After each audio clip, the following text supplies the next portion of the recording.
Agora você pode fazer parte do clube de membros do Spurgeon TV. Esses são e-books já disponibilizados para os membros do canal. Todos os dias, novos e-books são adicionados junto com outros benefícios que só os membros têm. Sendo um membro, você passa a ajudar no crescimento desse ministério, tanto na quantidade do que podemos publicar, como na qualidade do material. Nosso propósito é, juntos, atingirmos o maior número de pessoas com solo escritura. Seja um membro do Spurgeon TV. Um cristão com a armadura completa. William Gurnall, 1616-1679. Efésios 6:10. Finalmente, meus irmãos, fortalecei-vos no Senhor e na força do seu poder. Paulo estava agora preso, mas não tão restrito a ponto de ser impedido de usar papel e caneta. Deus, ao que parece, concedeu-lhe algum favor aos olhos de seus inimigos. Paulo era prisioneiro de Nero, mas Nero era muito mais prisioneiro de Deus. E enquanto Deus tinha trabalho para Paulo, ele encontrava amigos tanto na corte quanto na prisão. Que os perseguidores enviem os santos para a prisão. Deus pode providenciar um guardião para eles. Mas como esse grande apóstolo passava seu tempo na prisão? Não publicando invectivas contra aqueles que o prenderam, embora fossem os piores dos homens, uma forma de zelo que os santos sofredores da época pouco conheciam. Nem em conselhos políticos sobre como poderia sair de seus problemas através de lisonjas sórdidas ou cumplicidade pecaminosa com os grandes da época. Alguns usariam qualquer meio para abrir uma passagem para sua liberdade e não hesitariam, contanto que escapassem, seja pela porta ou pela janela. Mas este homem santo não era tão apegado à liberdade ou à vida a ponto de comprá-las ao menor risco para o Evangelho. Ele sabia muito sobre outro mundo para oferecer tanto por desfrutar deste, e, portanto, não temia o que seus inimigos poderiam fazer com ele, bem sabendo que estava certo de ir para o céu, quer eles quisessem ou não. Não, o grande cuidado que recaía sobre ele era pelas igrejas de Cristo. Como um fiel mordomo, ele se esforça para colocar esta casa de Deus em ordem antes de sua partida. Não lemos de despachos enviados à corte para obter sua liberdade, mas muitos para as igrejas, para ajudá-las a permanecer firmes na liberdade com que Cristo as libertou. Não há maneira melhor de se vingar do diabo e de seus instrumentos por toda a maldade contra nós do que fazer todo o bem que pudermos, onde quer que estejamos. O diabo teria feito melhor em deixar Paulo em paz, pois ele mal chega à prisão e começa a pregar, e as portas da prisão de Satanás se abrem, e pobres pecadores saem. Feliz foi para Onésimo que Paulo foi enviado à prisão. Deus tinha uma missão para Paulo com ele e outros que o diabo nunca sonhou. Não só prega na prisão, mas para fazer todo o mal possível ao diabo, ele envia suas epístolas às igrejas, para que, sentindo seu espírito em suas aflições e lendo sua fé, agora pronta para ser oferecida, elas fossem muito mais confirmadas. Entre as quais Éfeso não era menos importante em seus pensamentos, como se pode perceber por sua estadia com eles por 2 anos. Atos 19:10, bem como por enviar buscar os anciãos desta igreja até Mileto em sua última viagem a Jerusalém. Atos 20:17, para se despedir deles, como se nunca mais os visse neste mundo. E certamente, a triste impressão que aquela despedida de partir o coração deixou nos espíritos daqueles anciãos, sim, de toda a igreja por eles informada dessa notícia lamentável, pode ter motivado Paulo, agora na prisão, a escrever para esta igreja, para que, tendo tanto de seu espírito, sim, do espírito do Evangelho em suas mãos para conversar, pudessem suportar mais pacientemente a notícia de sua morte. Na primeira parte desta epístola, ele eleva-se alto nos mistérios da fé.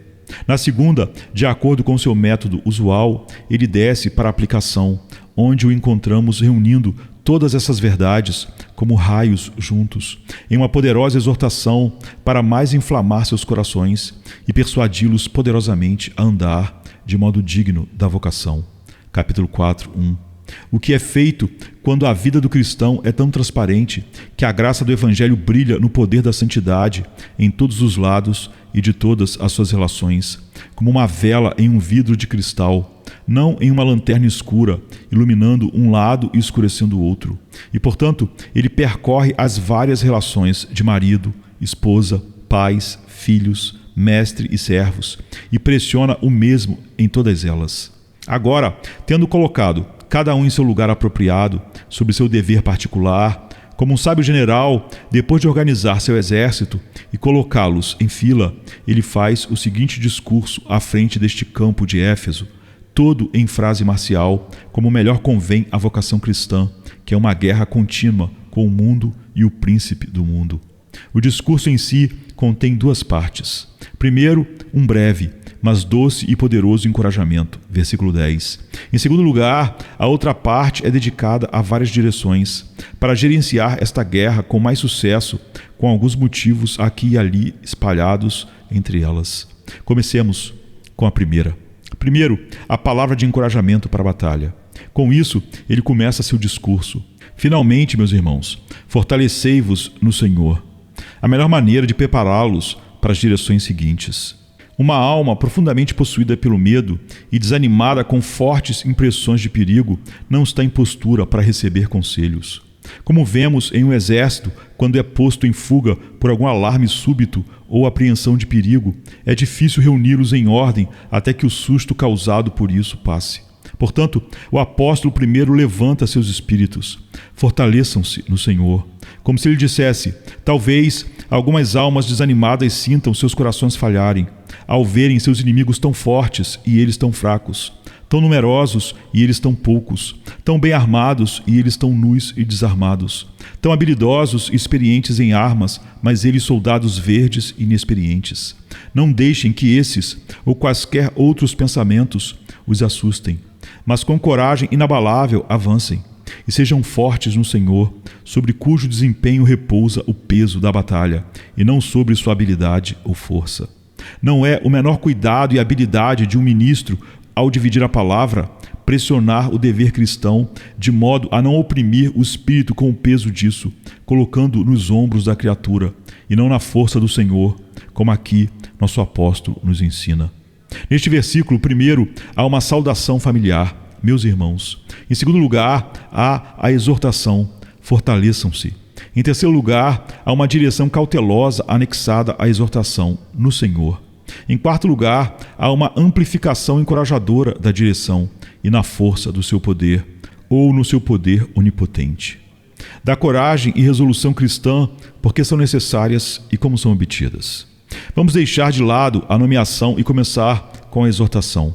Sejam fortes, isto é, tenham bom ânimo, expressão comumente usada na fraseologia bíblica, 2 Crônicas 32:7. Sejam fortes e corajosos. Assim também em Isaías 35:4. Dizei aos de coração ansioso, sede fortes. Ou unam todas as forças de suas almas, reúnam toda a sua força, pois precisarão de tudo o que puderem fazer ou conseguir. Daí vem o ponto. O cristão, de todos os homens, necessita de coragem e resolução.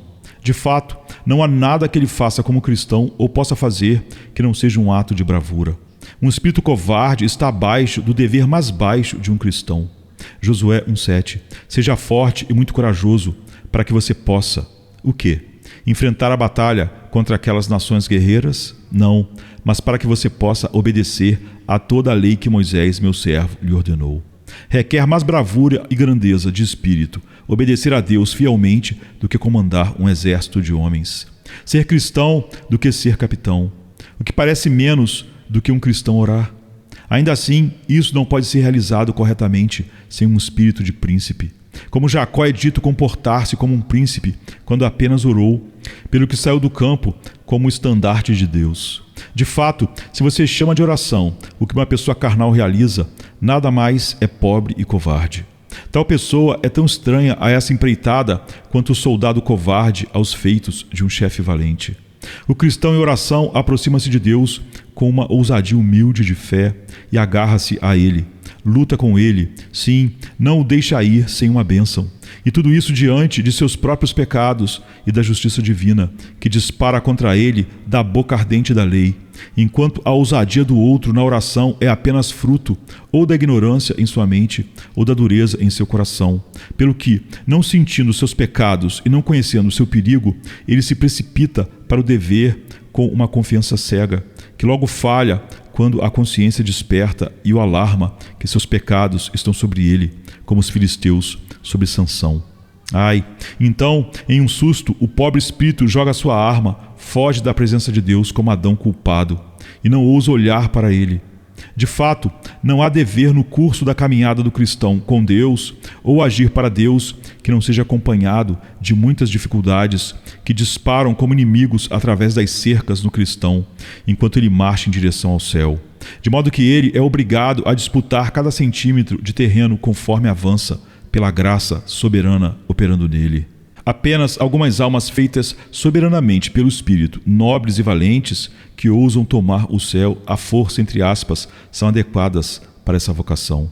Para uma prova adicional deste ponto, vejamos alguns poucos serviços que todo cristão verdadeiro se envolve.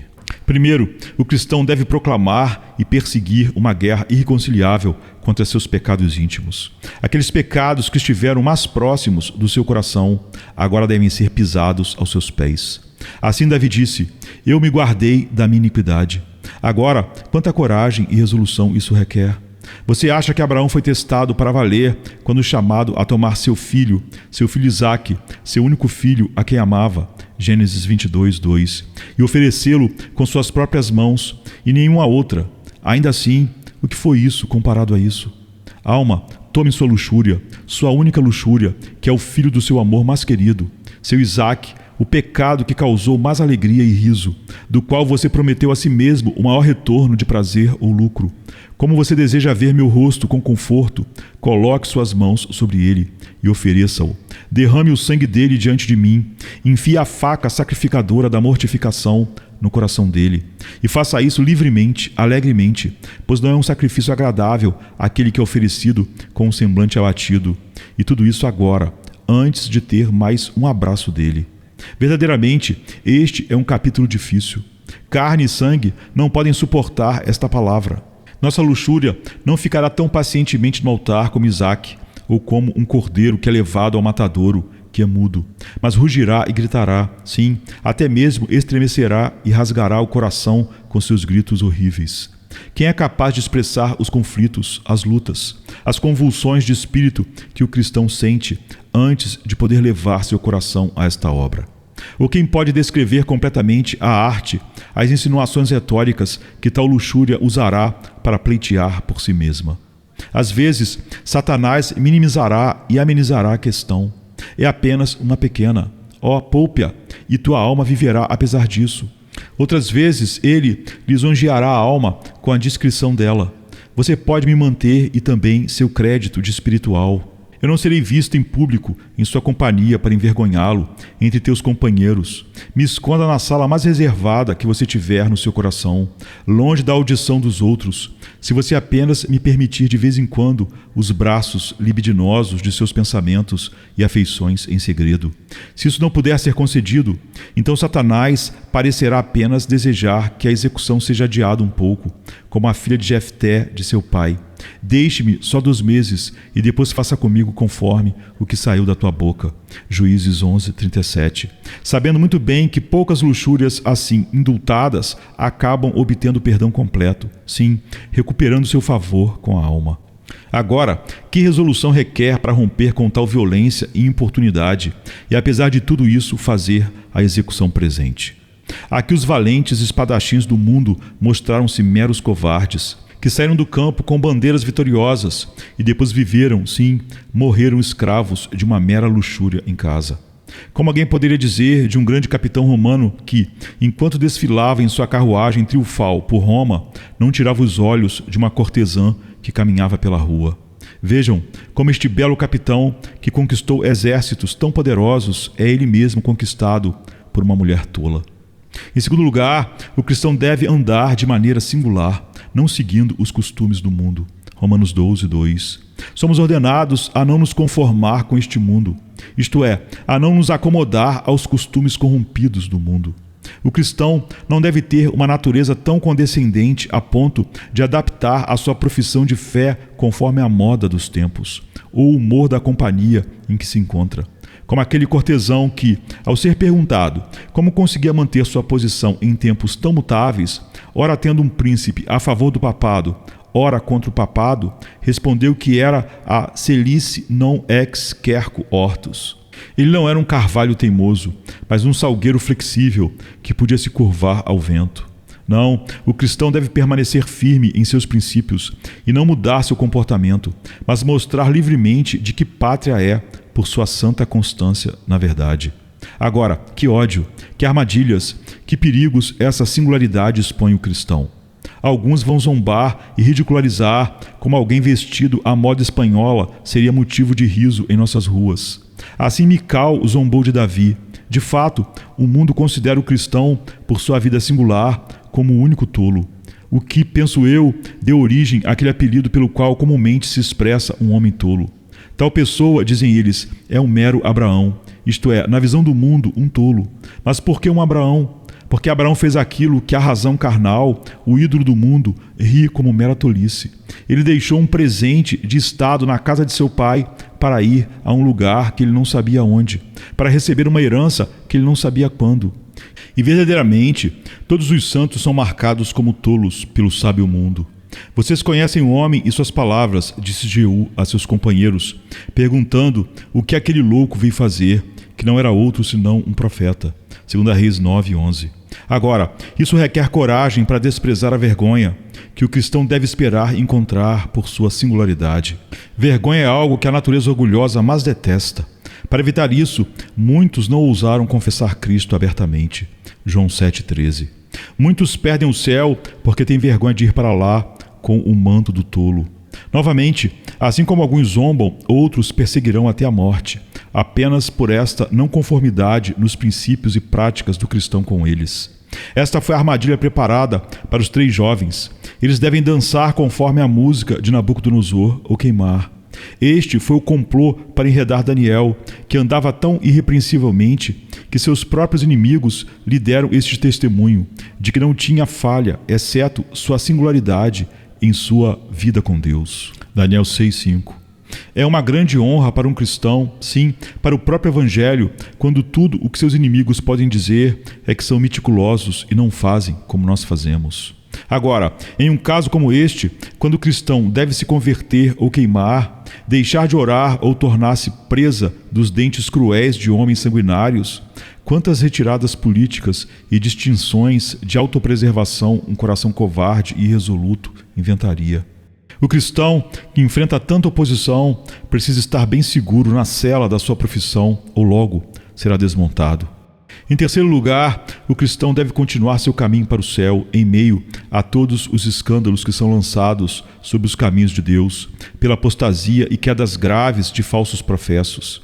Sempre houve tais na igreja que, por seus tristes erros em julgamento e prática, lançaram uma pedra de tropeço no caminho da profissão, na qual cristãos fracos estão prontos para parar como eles, diante do corpo ensanguentado de Azael, 2 Samuel 2:22, não sabendo se devem prosseguir mais em sua profissão, vendo tais cujos dons tanto admiravam, caídos diante deles, rolando no sangue de sua profissão assassinada, de professos zelosos tornaram-se talvez perseguidores fervorosos, de cumpridores estritos de deveres espirituais, ateístas e religiosos, nada mais parecidos com os homens que eram alguns anos atrás, do que o vale de Sodoma, agora um pântano e brejo, é comparado ao que era quando, por sua fertilidade, era comparado ao jardim do Senhor. Precisamos ter uma santa resolução para suportar tais desânimos e não desfalecer, como Josué, que viveu para ver todo o acampamento de Israel, exceto muito poucos, revoltar-se e em seus corações voltarem-se para o Egito. E ainda assim, com um espírito destemido, manteve sua integridade. Sim, resolveu, embora ninguém mais o acompanhasse, ainda assim serviria ao Senhor. Em quarto lugar, o cristão deve confiar em Deus que se retira. Isaías 50:10. Aquele que anda em trevas e não tem luz, confie no nome do Senhor e firme-se em seu Deus.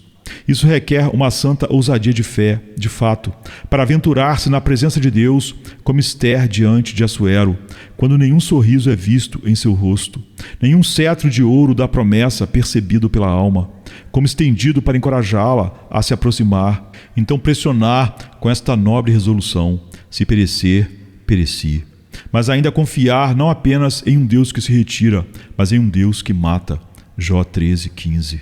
Não quando seu amor está oculto, mas quando sua ira se manifesta. Agora, para uma alma aproximar-se de Deus por uma confiança de fé, enquanto Deus parece disparar contra ela e lançar suas carrancas como flechas envenenadas sobre ela, isso é um trabalho árduo e provará o metal do cristão de fato. Ainda assim, encontramos tal espírito maduro naquela pobre mulher cananeia, que recolhe as balas que Cristo atirou nela e com uma ousadia humilde de fé as devolve em sua oração. Em quinto lugar, o crente deve perseverar em seu caminho cristão até o fim da sua vida. Sua obra e sua vida devem sair do palco juntos. Isso adiciona peso a todas as outras dificuldades da vocação cristã. Conhecemos muitos que entraram no campo de batalha e gostaram do trabalho de soldado por uma ou duas batalhas, mas logo se cansaram e voltaram correndo para casa. Poucos conseguem suportar isso como uma atividade constante. Muitos são facilmente envolvidos em deveres santos, facilmente persuadidos a assumir uma profissão de fé e tão facilmente persuadidos a abandoná-la, como a lua nova, que brilha um pouco na primeira parte da noite, mas desaparece antes que metade da noite tenha passado. Professos luminosos na juventude, cuja velhice está envolta na escuridão espessa do pecado e da maldade. Essa perseverança é uma palavra difícil. Esse tomar da cruz diariamente, essa oração constante, essa vigilância noite e dia, e nunca pôr de lado nossas roupas e armaduras. Quero dizer, indulgir-nos a relaxar e descontrair em nossa espera santa por Deus e caminhar com Deus. Isso manda muitos embora tristes, como o jovem rico, ao ouvir as palavras de Cristo. Ainda assim, esse é o dever do santo: fazer do viver diante de Deus seu trabalho diário, sem qualquer interrupção do início ao fim de cada ano. Esses poucos exemplos são suficientes para mostrar a necessidade que o cristão tem de resolução. A aplicação segue. Isso nos dá uma razão pela qual há tantos professos e tão poucos cristãos de fato, tantos que correm e tão poucos que obtêm, tantos que entram no campo contra Satanás e tão poucos que saem como vencedores, porque todos têm o desejo de ser felizes, mas poucos têm coragem e resolução para enfrentar as dificuldades que encontram no caminho para a felicidade. Todo Israel saiu alegremente do Egito sob a liderança de Moisés, sim, e uma multidão mista com eles. Mas quando suas barrigas estavam um pouco apertadas pela fome e seus desejos gananciosos por um Canaã presente adiados, sim, em vez de paz e abundância, guerra e penúria, eles estão prontos para fugir e fazer uma retirada desonrosa para o Egito. Assim, a maior parte dos que professam o Evangelho, quando chegam ao ponto crucial para serem testados no que farão, negarão, não suportarão tudo por Cristo, se cansam de sua empreitada. Seus corações falham, eles gostam das águas de Belém, mas se tiverem que disputar sua passagem com tantos inimigos, até se contentam com suas próprias cisternas e deixam o céu para os outros que ousam mais por ele. Quantos se separam de Cristo neste caminho da cruz, como órfã que acompanha Cristo 5 ou 10 quilômetros, até que ele os afaste de suas esperanças mundanas e os manda se preparar para as dificuldades. Então eles simplesmente o beijam e o deixam, relutantes de fato em perder o céu, mas mais relutantes em seguir para ele a um custo tão alto. Como alguns jovens imaturos que escolhem infantilmente algum ofício doce por algum gosto doce que tem na cobertura doce que ele oferece, mas ao encontrarem o núcleo azedo do trabalho e esforço que os acompanha, desistem e se cansam de seu serviço. O doce atrativo do Evangelho atrai muitos a prová-lo, que se ofendem com o serviço árduo que ele exige. Requer outro espírito além do que o mundo pode dar ou receber para seguir Cristo plenamente. Deve haver um chamado celestial soberano aos eleitos. 2. Que isso então exorte vocês, cristãos, a buscar essa santa resolução e bravura que é tão necessária para a sua profissão cristã, que sem ela vocês não podem ser o que professam. Os medrosos estão na linha de frente dos que marcham para o inferno. Apocalipse 21. Os violentos, entre aspas, e valentes são os que tomam o céu pela força. Covardes nunca chegam ao céu. Não diga que tem sangue real correndo em tuas veias e que foste gerado por Deus, a menos que possas provar tua ascendência por esse espírito heróico de ousar ser santo apesar dos homens e dos demônios. A águia testa seus filhotes pelo sol. Cristo testa seus filhos pela coragem deles, que ousam olhar para a face da morte e do perigo por causa dele. Marcos 8, 34 e 35. Quão inapropriado é um pecador ousado e um santo medroso, um resolvido a ser perverso e um cristão vacilante em seu caminho santo. Ver a culpa colocar a inocência em fuga e o inferno manter o campo, bravamente exibindo bandeiras de impiedade aberta, e os santos esconderem suas cores por vergonha ou fugirem delas por medo, que deveriam antes envolver-se nelas e morrer no lugar do que trair o glorioso nome de Deus, que é invocado por eles para o escárnio dos incircuncisos. Tomem coragem, portanto, ó santos, e sejam fortes. Sua causa é boa. O próprio Deus apoia sua causa, que designou seu próprio Filho, general do campo, chamado o capitão de nossa salvação. Hebreus 2. Ele te conduzirá com coragem e te trará de volta com honra. Ele viveu e morreu por você. Ele viverá e morrerá com você. Em termos de misericórdia e ternura para com seus soldados, ninguém se compara a ele. Disse que Trajano rasgava suas roupas para enfaixar as feridas de seus soldados. Cristo derramou seu sangue como bálsamo para curar as feridas de seus santos. Tira sua carne para enfaixá-los. Em termos de coragem, ninguém se compara a ele. Ele nunca virou a cabeça diante do perigo, nem mesmo quando a malícia do inferno e a justiça do céu se apresentaram contra ele. Sabendo tudo o que viria sobre ele, saiu e disse: "Quem vocês procuram?" João 18, 4. Quanto ao sucesso, é insuperável. Ele nunca perdeu uma batalha. Mesmo quando perdeu a vida, ele venceu o campo, carregando os despojos em seu carro triunfal de ascensão ao céu com ele, onde faz uma exibição aberta deles, para a alegria indescritível dos santos e anjos. Você marcha no meio de espíritos valentes, seus companheiros de batalha, cada um filho de um príncipe. Veja alguns suportando com você aqui embaixo uma grande luta de aflições e tentações, tomando o céu por tempestade e força.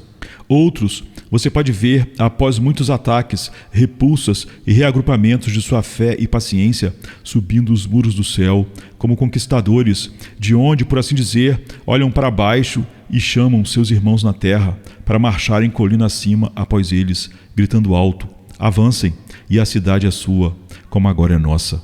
Que por alguns dias de conflito agora estamos coroados com a glória do céu, um momento de desfrute do qual secou todas as nossas lágrimas, curou todas as nossas feridas e nos fez esquecer a dureza da luta com a alegria da nossa vitória presente. Em suma, cristãos, Deus e os anjos são espectadores, observando como vocês se comportam como filhos do Altíssimo. Cada feito da sua fé contra o pecado e Satanás causa um grito no céu, enquanto vocês corajosamente derrotam essa tentação, escalam aquela dificuldade, recuperam o terreno que perderam das mãos dos seus inimigos. Seu querido Salvador, que está ao seu lado com uma reserva para aliviá-lo em seu aperto, seu coração salta de alegria ao ver a prova do seu amor por ele e zelo por ele em todos os seus combates, e não esquecerá todo o serviço fiel que você fez em suas guerras na terra. Mas quando você sair do campo, te receberá com a mesma alegria que ele foi recebido ao seu retorno ao céu por seu Pai. Agora, cristão, se você deseja assim corajosamente enfrentar toda oposição em sua marcha para o céu, como deve bem levantar seu espírito com tais pensamentos generosos e enobrecedores, de modo especial, certifique-se de que seus princípios estejam bem fixados, ou seu coração será instável. E um coração estável é fraco como água, não pode sobressair em coragem. Duas coisas são necessárias para fixar nossos espíritos. Primeiro, um julgamento estabelecido na verdade de Deus. Aquele que não sabe bem o que ou por quem está lutando pode ser facilmente persuadido a mudar de lado, ou pelo menos a ficar neutro. Há aqueles que se dizem professos, que mal podem dar conta do que esperam ou em quem esperam. Ainda assim, precisam ser considerados cristãos, embora corram antes de saber sua missão. Ou se têm alguns princípios sobre os quais se baseiam, são tão instáveis que qualquer vento os derruba, como telhas soltas no telhado. O zelo cego é logo colocado em uma retirada vergonhosa, enquanto a resolução santa, construída sobre princípios firmes, ergue-se como uma rocha no meio das ondas. Aqueles que conhecem seu Deus serão fortes e farão proezas. Daniel 11:32. O anjo disse a Daniel quem seriam os homens que manteriam sua posição e se levantariam por Deus naquela hora, tanto de tentação quanto de perseguição, que seria trazida sobre eles por Antíoco. Não todos os judeus. Alguns deles seriam corrompidos vergonhosamente por lisonjas, outros assustados por ameaças a abandonarem sua profissão.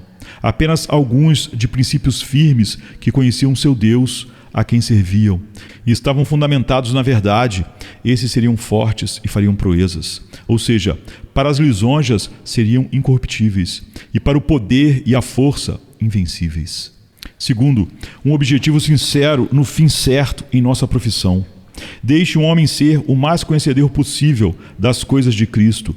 Se seu objetivo não for correto em sua profissão, os princípios desse homem estarão muito frouxos. Ele não se arriscará muito, ou por muito tempo, por Cristo, não mais nem além do que pode salvar sua própria pele. Um hipócrita pode mostrar algum vigor de início, alguma coragem por um momento em conquistar algumas dificuldades, mas ele se mostrará um fraco no final. Aquele que tem um fim falso em sua profissão, logo chegará ao fim de sua profissão, quando for pressionado naquele ponto onde está seu calo. Quero dizer, chamado a negar aquilo que seu coração perverso almeja todo esse tempo. Agora seu coração falha. Ele não pode ir mais longe. Cuidado com esse olho cobiçoso para o lucro, prazer, honra ou qualquer coisa abaixo de Cristo e do céu, pois eles tirarão seu coração, como o profeta diz do vinho e das mulheres, isso é, nosso amor. E se nosso amor for tirado, restará pouca coragem por Cristo. Quão corajoso foi Jeú no início, e ele diz ao mundo que é zelo por Deus. Mas por que então seu coração falha antes de completar metade do seu trabalho? Seu coração nunca esteve bem ajustado. A própria coisa que inicialmente despertou seu zelo, finalmente o extinguiu. E isso foi sua ambição. Seu desejo de um reino o fez zeloso contra a casa de Acabe, para exterminá-los, que poderiam, com o tempo, tirá-lo do trono. O que feito, e ele se estabeleceu tranquilamente, não ousou seguir adiante com o trabalho de Deus, para não perder o que havia conquistado, provocando o povo com uma reforma completa. Como alguns soldados, quando encontram um rico saque ao saquearem uma cidade, são arruinados para lutar novamente. Finalmente, meus irmãos, fortalecei-vos no Senhor e na força do seu poder. Efésios 6:10. É sexta-feira chega trazendo a noite seu manto. Jesus em súplicas, enquanto Pedro sucumbe ao encanto do sono. Judas, com seu beijo, selou o destino. Traição que esboça o pranto. No silêncio da noite, a esperança parece se esconder, mas o eco do domingo aos poucos começa a nascer. Pilatos em sua indecisão, o sinédrio em conspiração, a turba em escárnio desconhece a ressurreição. Discípulos fugitivos, corações partidos, Maria em lágrimas, Pedro nega, o galo canta, anunciando amanhã que tarda. É sexta-feira, clama a criação, mas o domingo se anuncia, trazendo redenção. Nosso Salvador, sob o peso da cruz, caminha entre a multidão que zomba, sua santidade diminui. A coroa de espinhos, o sangue que escolhe marcas de amor infinito. É a sexta-feira, mas a esperança do domingo não está tão distante. Elevado na cruz, entre criminosos a dor se faz presente. O véu se rasga, a terra treme, o céu escurece, um silêncio envolvente. A pedra colocada, os guardas se postam, a vigília começa, mas a promessa do domingo no coração ainda aquece. É sexta-feira, mas não é o fim. Domingo vem aí com vitória sem fim. A escuridão parece reinar, a morte sorri, certa de sua vitória. É sexta-feira, mas a história ainda não contou só a glória. O pecado julga ter vencido, a esperança parece falhar, mas a luz do domingo já começa a brilhar. O túmulo agora vazio, a pedra removida, Jesus ressuscitou, trazendo vida. Manhã de domingo, brilha a esperança restaurada. A morte foi vencida, a redenção proclamada. É sexta-feira, mas a alegria vem com o amanhecer. Domingo já chegou, ensinando-nos a renascer. Nosso Salvador, sob o peso da cruz, caminha entre a multidão que zomba, sua santidade diminui.